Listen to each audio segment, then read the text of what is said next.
Hey folks, welcome to the first Salsa Saturday of 2025. Happy New Year.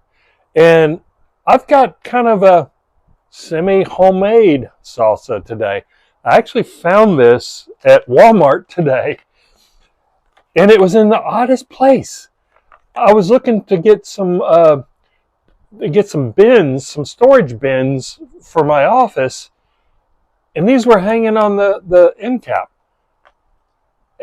I don't know why, but I looked over and I saw hot salsa mix, and the brand is Mrs. Wages, and this is actually out of Iowa, and it's literally a dehydrated salsa mix. It has everything in it. You just mix it with a can of diced tomatoes. So first, I'm going to have to make it.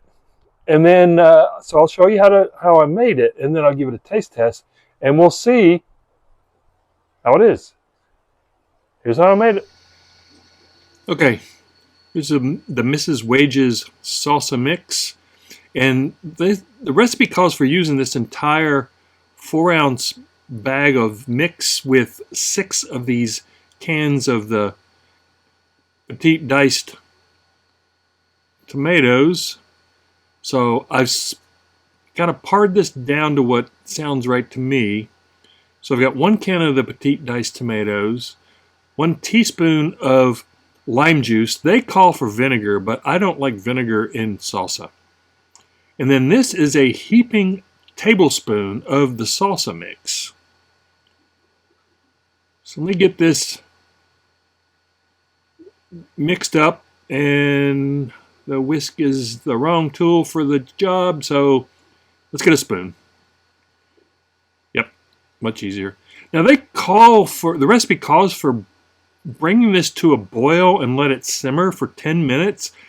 I'm not going to do that because I've worked with these kind of salsa mixes in the past, and I'm just going to put it all together and then refrigerate it for at least an hour. It'll be better overnight, but I'm going to go for an hour.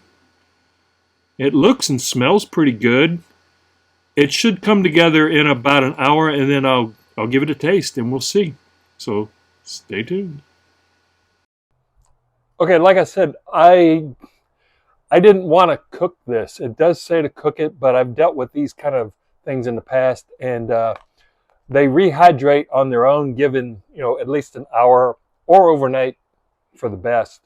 And the ingredients are pretty straightforward. Dehydrated vegetables, so onion, green bell pepper, jalapeno pepper, chili powder, garlic, salt, and spices.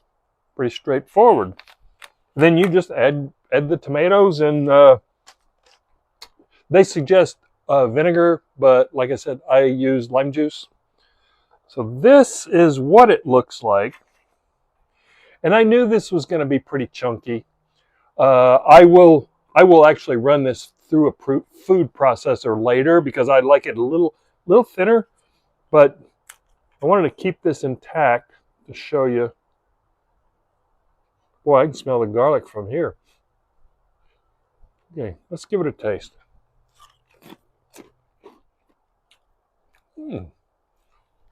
Go for another one here. Gotta say, I like that. I like that. I'm glad I got their hot. They did have a medium. I'm glad I got the hot because it's really a mild for me. This is from Iowa. Maybe if you make the whole thing the way they suggest, maybe it brings out a little bit more heat. I can taste a little bit of heat in the background, but that's fine. I mean, I can always add some more chili pepper to it.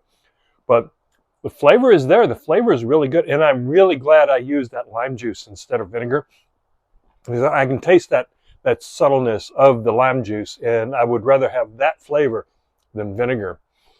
All in all, I really like this. I'm giving this Mrs. Wages a thumbs up for her instant salsa mix, without a doubt. This is pretty darn good. And like I said, I'll run that through the food processor, and it'll be more to my liking. If you like it chunky, just leave it like that. Well, there you have it, folks. Thanks for watching.